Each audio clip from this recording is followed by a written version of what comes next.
Donc on en arrive ici à l'aspect gestion de l'environnement des aéroports. Oui. Je dirais que la question des avions, c'est une sorte de mesure préventive. C'est-à-dire que essayons de diminuer ça. Voilà. Mais à partir du moment où on ne peut pas descendre en dessous d'un certain seuil de bruit, qu'est-ce qu'on peut faire? Alors, le livre ne donne de leçons à personne et ne délivre pas ni des diplômes ni des bonnets d'âne, mais notre analyse nous pousse à dire que même si la situation n'était pas parfaite au départ, les aéroports wallons s'en tirent bien, produisent une gêne qui est maîtrisée. Donc je vais un peu décrire la situation de Liège et Charleroi. Alors ce sont deux aéroports différents. Liège, c'est plutôt du fret, c'est essentiellement du fret, un peu de passagers. Charleroi, ce sont des passagers. Ils ont une histoire différente, une fréquentation différente, mais au fond, ils sont au moins traités de la même façon.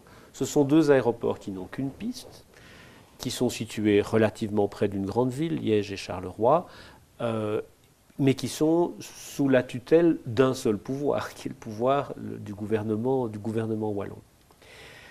Ce qui se passe dans ces deux aéroports, c'est qu'un plan d'exposition au bruit a été défini, clairement, sur base d'hypothèses réalistes, et a permis de définir 4 zones, qu'on appelle A', B', C', D', qui correspondent à des niveaux de nuisance de 70, 66, 62, enfin bon, je ne vais pas les lister toutes, et qui associent à chaque zone une certaine politique, mais qui est clairement établie. Donc vous pouvez aller regarder sur le plan et dire « Ah ben tiens, je suis en zone C', alors que moi je suis en zone A. » Eh bien, si je suis en zone A, je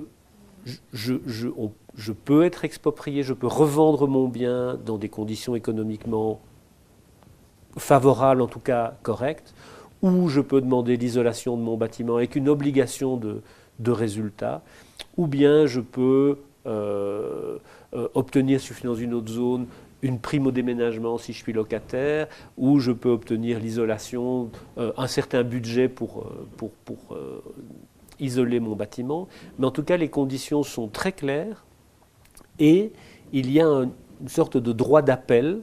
Si vous êtes en zone C, parce que c'est ce qui apparaît sur le plan, mais que vous considérez que vous subissez une nuisance plus importante, vous pouvez demander un audit et on va venir mesurer dans votre habitation, et si effectivement, objectivement, vous devez être attaché à l'autre zone, vous y serez et vous bénéficierez de toutes les conditions. Le principe d'égalité. Il y a un vrai principe d'égalité qui est très important.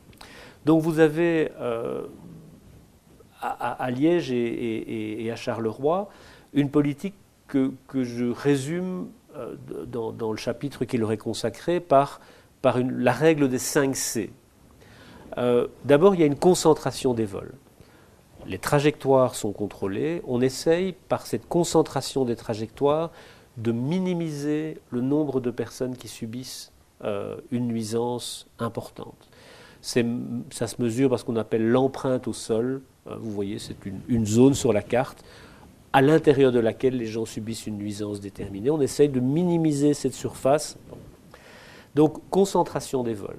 Deuxième chose, c'est une compensation. Vous subissez une nuisance, on le sait, on le voit, on le reconnaît, et on vous propose, en fonction du degré de la nuisance, une compensation qui est la même pour tout le monde et qui vous permet soit d'aller habiter ailleurs, soit de rendre votre habitation vivable malgré les nuisances.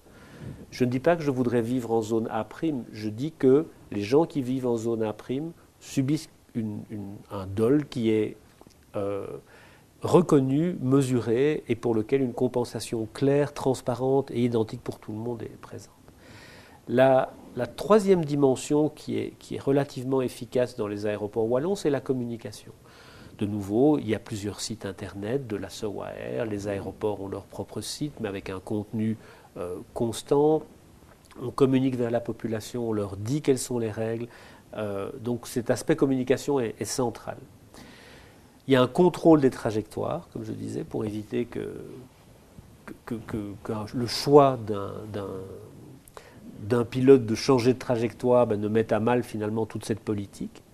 Alors moi, Jean-Pierre Coyette, mon co-auteur, a siégé pendant plus de 10 ans à l'autorité de contrôle des nuisances aéroportuaires en région wallonne. Moi, j'y ai siégé très, très brièvement. Eh bien, il y a à l'intérieur de cette autorité une commission qui gère les trajectoires inhabituelles et qui est appelée à décider si le pilote avait raison de choisir cette trajectoire pour des problèmes de visibilité, une obligation d'attente, enfin s'il y avait des critères objectifs pour le faire, et si ce n'est pas le cas, il y aura une pénalisation.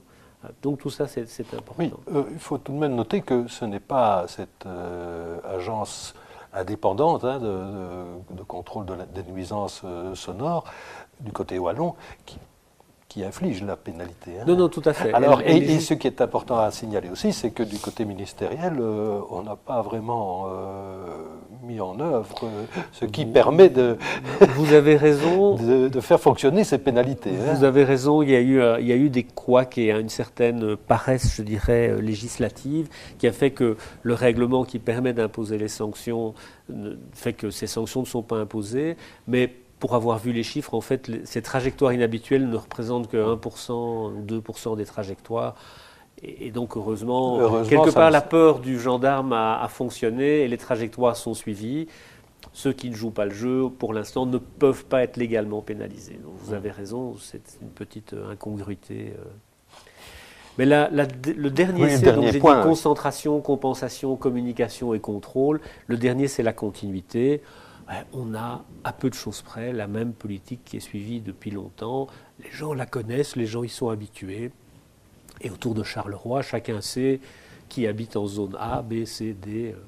Et donc, pour être précis, il y a le PEB, plan d'exposition au bruit, et puis il y a un PDLT, plan de développement à long terme, qui lui fait des hypothèses sur la croissance du trafic. Et donc, ça pourrait gêner, ce qu'il faudrait faire, etc. Et donc, les règles sont un peu différentes suivant que vous êtes en zone A, B, C, D ou A', B', C'. Mais là, on rentre un peu dans les détails. Donc, pour moi, la gestion des aéroports wallons est exemplaire. Tout peut être amélioré, mais par cette concaténation des 5 C. Est-ce qu'on ne pourrait pas en ajouter peut-être un sixième qui serait concurrence? On a bien réparti les tâches entre Charleroi et Liège. On a dit fret d'un côté, passager de l'autre. On ne cherche pas à s'arracher des vols. Vous avez raison. Ce qui permet de façon plus sereine d'imposer des restrictions horaires. Bon, Liège n'en a pas ou en a peu. Charleroi en a. Des moments où on peut atterrir, où on ne peut pas atterrir. On ne vole pas la nuit théoriquement à Charleroi. On ne vole pas la nuit. Et on essaye d'éviter la plage du petit matin et du début de la soirée, même si il y a quand même beaucoup d'avions qui se posent, parce qu'on n'est pas toujours... on dit que les avions n'ont qu'à atterrir à une autre heure, mais si on veut qu'ils atterrissent à une autre heure, ils doivent décoller à une autre heure. Donc on est dépendant de tous les aéroports. Donc cette problématique de concurrence est importante. Oui, parce que vous donnez un exemple d'un avion qui atterrit en pleine nuit à Roissy-Charles de Gaulle, mais c'est en fait parce qu'il n'a pas pu partir avant de Tokyo, oui. Parce qu'il était effectivement dans les zones protégées à Tokyo. Donc, je vois que vous avez très bien lu le livre. Oui, donc c'est effectivement une problématique globale. Oui. C'est le mot qui convient, je crois.